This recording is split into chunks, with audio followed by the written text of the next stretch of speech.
E aí pessoal, bem-vindo nesse vídeo. Hoje eu vou falar um pouco sobre esse remédiozinho que eu tô tomando aqui, esse NZT, tô zoando, é a Ritalina, que é para o tratamento de TDAH. Tô tomando há uns 3 meses e aqui vão algumas considerações importantes, tá? Cara, primeiro de tudo, isso aqui é um medicamento controlado. Você não vai conseguir isso aqui na farmácia e de forma irresponsável, tá? Tome muito cuidado se você for um daqueles caras que está procurando tomar isso aqui de forma ilegal, tá? Comprando aí com pessoas que vendem isso aqui de forma ilegal, porque tem muito. Porque pode ter alguns efeitos colaterais, principalmente se você não tiver TDAH, que podem ser muito ruins aí, tá? Então fica ligado, não vai na onda das pessoas que estão tomando isso aí de modinha. Primeiro, a minha história com esse remédio é o seguinte: eu sempre tive um grande problema de déficit de atenção. Hiperatividade muito pouco, mas de déficit de atenção terrível. Na infância, meus pais eram chamados na escola porque as pessoas falavam: olha, seu filho, ele é até inteligente, ele sabe das coisas, parece não ter um problema cognitivo em si, mas ele é disperso. Ele é disperso, ele começa a fazer uma coisa, vai fazer outra e não termina nada. Isso foi basicamente se estendendo por toda a minha vida, certo? Então eu era uma pessoa que começava um curso, parava, comecei uma faculdade, parei, comecei outro curso, parei, comecei um livro, não terminei, comecei a arrumar uma coisa, não terminava, enfim. Isso foi me gerando algumas consequências ao longo da minha vida que eu achava que era só falta de vergonha na cara. Que no seu caso aí talvez seja, tá? Se você aí tá falando, então eu devo ter TDAH, talvez seja falta de vergonha na cara também. Porque o meu caso também às vezes era falta de vergonha na cara, tá? Então, depois que eu comecei a fazer um tratamento psicológico, né, um tratamento com a terapeuta, a minha vida melhorou bastante. E mesmo após ter melhorado, eu ainda sofria várias consequências do TDAH porque eu não era medicado, não tinha diagnóstico nem nada. Então, só um adendo aí. Para pessoas que não têm uma jornada de trabalho tão grande, não tem muitas tarefas que precisam de uma atenção plena e foco total, talvez não seja interessante nem procurar o diagnóstico de TDAH. Vive da forma que você está vivendo, sabe? Umas coisas que você pode fazer para melhorar assim, a quantidade de dopamina no seu cérebro é, sei lá, fazer exercício físico, se alimentar bem. Coisas que uma pessoa saudável qualquer poderia estar fazendo, tá? A questão da medicação, cara, é para pessoas que realmente precisam. No meu caso, eu fui ver que eu precisava esse ano ainda, no meu aniversário, quando a minha amiga me deu 2 comprimidos desse remédio e eu, cara, falei, vou tomar isso aqui. Eu tomei um dia quando eu estava trabalhando e uma tarefa que eu tinha estimado que eu ia demorar 2 semanas para fazer, eu fiz num dia só. Porque a minha mente foi como se tivesse assim, ó. E eu tivesse ficado absolutamente focado numa coisa só. E eu consegui terminar aquela atividade num dia. Aí que eu falei, caralho, que eu não poderia ter feito com esse remédio ao longo da minha vida se eu tivesse sido diagnosticado antes? Na verdade, nessa época eu nem tinha diagnóstico, não sabia que eu tinha TDAH de verdade. Aí eu fui procurar um médico. Inclusive, eu vou deixar aqui na descrição. Eu entrei no site chamado psiquiatraonline.com.br porque eu tinha um problema de tempo, tenho um problema de tempo ainda, em que eu não poderia marcar um médico para ir lá depois. Eu moro na cidade do interior que não tem psiquiatra, velho. Então, eu teria que ir lá para Belo Horizonte só conversar com o médico para saber se eu tenho que falar, cara, não é impossível. Marquei um médico online no mesmo dia. Cara, esse site é muito foda, tá? Eu vou deixar aqui na descrição, chama psiquiatraonline.com.br. No mesmo dia eu achei um psiquiatra que tinha disponibilidade, a gente conversou, fiz uma bateria de testes aqui, de questionários e tudo mais, conversei com ele, contei a minha história, o que eu sentia, e ele falou, cara, isso muito provavelmente é um sinal de transtorno de déficit de atenção e hiperatividade. Eu vou te recomendar esse remédio aqui. Aí foi quando eu falei, cara, eu tomei esse remédio. E fez muito efeito. Fez muito efeito, mudou assim praticamente o meu dia inteiro. Ele falou, cara, Se fez efeito desse jeito, significa que é porque você tem essa deficiência de dopamina no seu cérebro que faz com que você blá blá blá blá blá.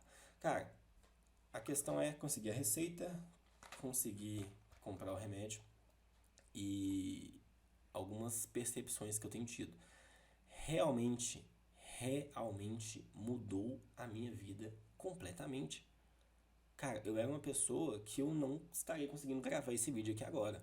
Porque eu já teria, sei lá, ah não, mas o espelho tá sujo. Ah não, mas a cama não tá. Aí eu começaria a fazer uma coisa, uma coisa, uma coisa.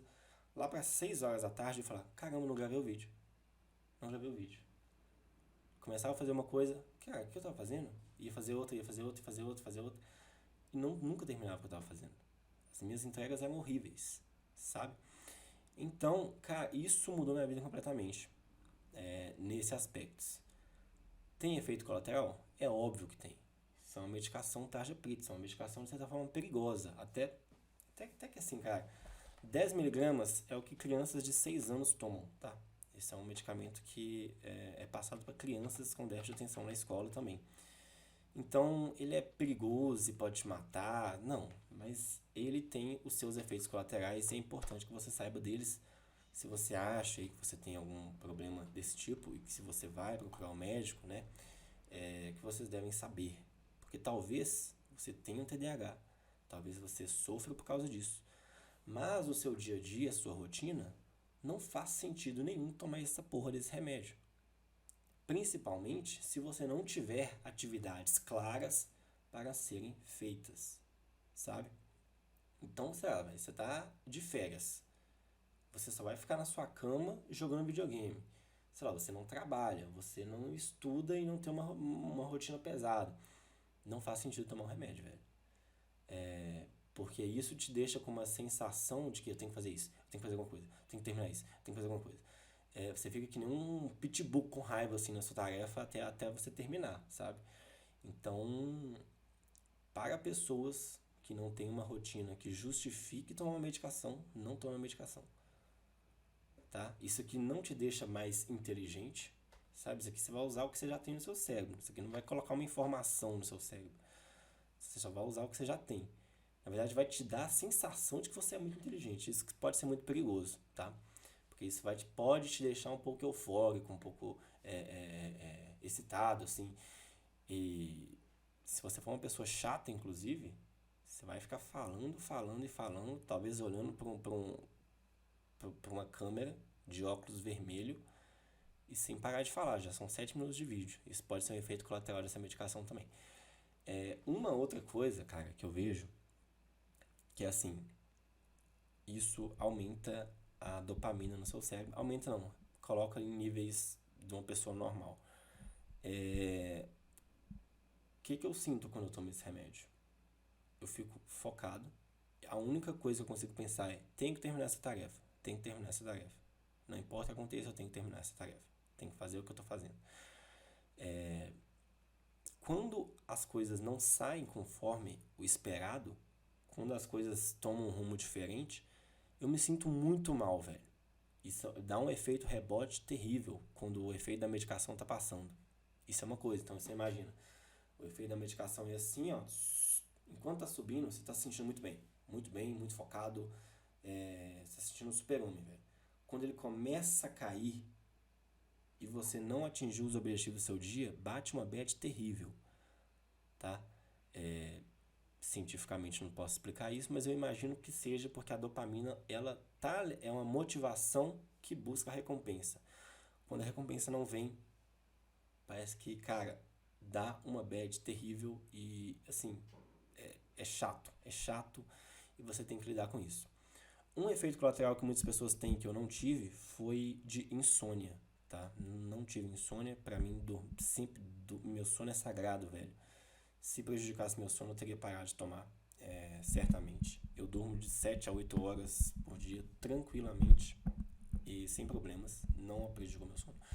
Prejudicou o meu apetite, tanto é que eu comecei a emagrecer. Eu emagreci 4 quilos no primeiro mês que eu estava tomando esse remédio. E depois passou. Hoje eu tô comendo normal, não tenho falta de apetite, mas a falta de apetite é bizarro. você simplesmente esquece de comer. Você não sente fome, velho. Você não sente fome, você tem que comer por obrigação total. E eu que já tenho um problema desse, assim, desde sempre, cara, eu tava tomando café, aí eu ficava aqui trabalhando, e chegava umas 6 horas da tarde, da noite, eu falava, caramba, eu tô tonto, o que aconteceu? Ah, porque eu não comi. Então, tem esse efeito aí que você tem que ficar atento, principalmente se você já tiver um problema, sabe, de anorexia, de deficiência de vitamina e tudo mais. Você tem que ser bastante disciplinado para se alimentar nos primeiros meses. Hoje, nem isso estou sentindo mais. Hoje, os benefícios do remédio estão compensando os efeitos colaterais. Tem a questão da saturação. Saturação que eu digo assim, quando eu comecei a tomar, eu tomava um comprimido de 10 miligramas pela manhã. E isso, cara, eu ia até umas 11 horas da noite, absolutamente no efeito, tá? Absolutamente no efeito. Às vezes eu sentia que pro outro dia ainda estava fazendo efeito, que eu tava muito bem, tava muito focado. Só que foi passando o tempo, mais ou menos um mês e meio, cara, 10 miligramas era só pela manhã. Depois do almoço eu já voltava muito lerdo. Aí eu falei, caralho, velho, já vou ter que aumentar a medicação. Mas aí que o médico falou comigo que, cara, essa é a dose recomendada, tá? É de manhã e de tarde. Então eu comecei a tomar nessas horas e pra mim tá sendo ótimo, porque quando o efeito tá passando é justamente na hora que eu tenho que parar. É foda quando não dá pra parar, né? Aí eu não ultrapasso o limite da dose recomendada. Eu conheço pessoas, cara, que tomam isso há anos e já tomam aí 60 miligramas, cara. Eu não quero chegar nesse nível. Para mim, essa dose atual tá ótima. Eu espero que não sature de forma que eu precise ir tomando mais e mais miligramas, sabe? Porque isso é muito perigoso. Final de semana eu não tomo. Normalmente sexta, que é um dia que eu tento, que eu já fiz a maior parte das atividades da semana, sexta eu tô mais desacelerando, eu não tomo também. Então é isso. Então, resumindo, medicação controlada, procure um médico. Se você se identificou com alguma coisa que eu falei aqui, de alguns sintomas e tudo mais, cara, procura um médico, vai conversar. Talvez você realmente tenha, talvez você não tenha, talvez você só esteja vendo muito vídeo sobre isso. Não sei como é que você achou esse vídeo aqui, se você está procurando por Ritalina, alguma coisa assim, para aumentar sua produtividade, sua performance. Eu acho que eu não indico, tá? Eu não indico de verdade, porque talvez os efeitos colaterais que tenham podem ser aí um pouco perigosos. Até para quem já tem algum problema cardíaco e não sabe, isso pode ser perigoso, tá? Isso pode aumentar a sua pressão, isso pode trazer uma arritmia aí, né, durante um tempo. Como eu já fiz o check-up o ano passado e tá tudo bem com o meu coração, não tenho problema nenhum. Para mim é tranquilo tomar esse remédio. Você, não sei se é o seu caso, tá? Então procure uma orientação médica, faça exames. Eu deixei um link aqui do meu psiquiatra online, que foi onde que eu fiz. Tô recebendo nada para divulgar eles. Tô só falando um pouco aqui da minha experiência mesmo. Se fizer sentido para você, é isso aí. Então, por esse vídeo é isso. Muito obrigado pela sua atenção e não se automedique.